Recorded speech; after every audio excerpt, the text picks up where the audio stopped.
Hey, this is Nathan with Nathan Cruz Music.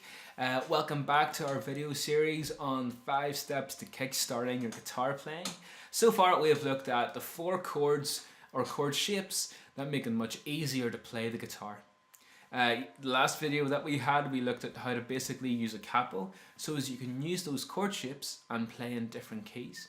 Today what we're going to look at is our strumming patterns. Now strumming patterns is what can either ruin a song if you're the guitarist or make it sound solid. The guitar is a rhythm instrument, and so you need to have an element of rhythm before it's going to sound decent.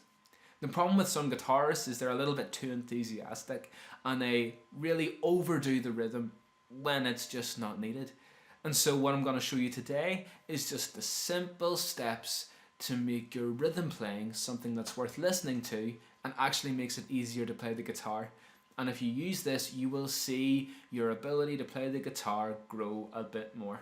Again, this is just kickstarting your guitar playing. I am not saying that you cannot use more complicated patterns, but get the basics right and then everything else falls into place afterwards. So, let's get playing. Okay, so what I meant by some people play rhythms that really aren't helpful and they're just trying to do too much, it might end up sounding like this, even if they're using the 4 chords that we've talked about already.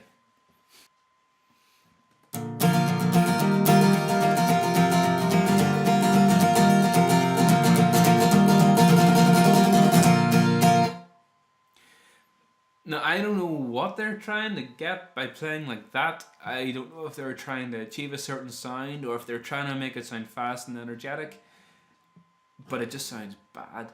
Now, what my advice to you is learn how to count to 4, and in that I mean count your beats to the song. Keep your foot tapping. There's nothing wrong with that. Feel the beat, it's good. And after that, keep your rhythm simple. So for example, say I have a rhythm and a speed that's kind of moving at this kind of tempo. I've got my foot going. I don't know if you can hear it or not. That's just going to help remind me of what the speed of the song is. So I know that whenever I start strumming my guitar, it's going to make sense. So just to get it into the way of that, I'm going to use a downstroke every time I get to the beat or every time my foot hits the floor.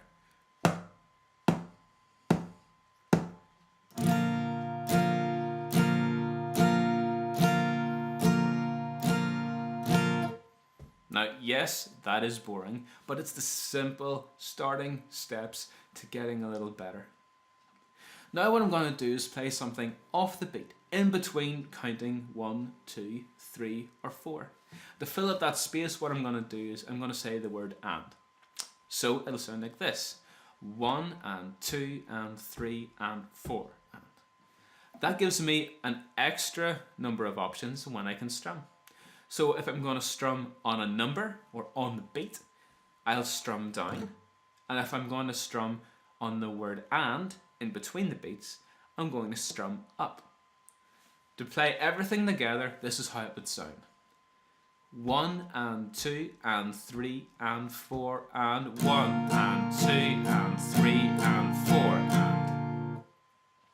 Now again, that's simple, and sometimes we'll hear a strumming pattern like that, but generally not.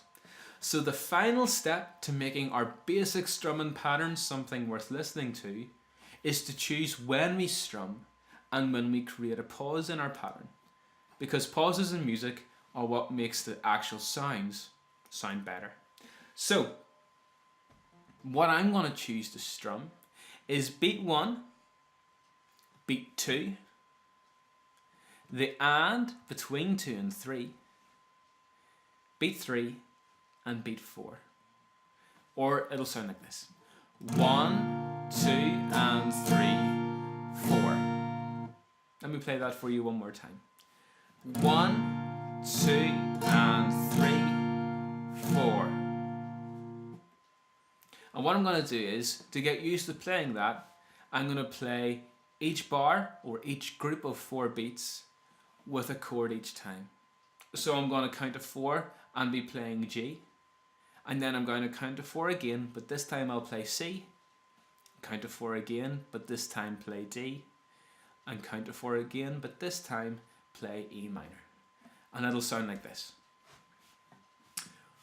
1, 2 and 3 and 4 and 1 and 2 and 3 and 4 and 1 and 2 and 3 and 4 and 1 and 2 and 3 and 4 and... Understanding the basic concept of how to create your own strumming pattern opens up the possibilities to extending your learning further. Hope this video helped kickstart your guitar playing a little further. Tune into our next video, which will be step number 4, and what we'll be looking at is how to build our strumming for small sections of the song to really give it a kick whenever we want it to come across. Until then, take care.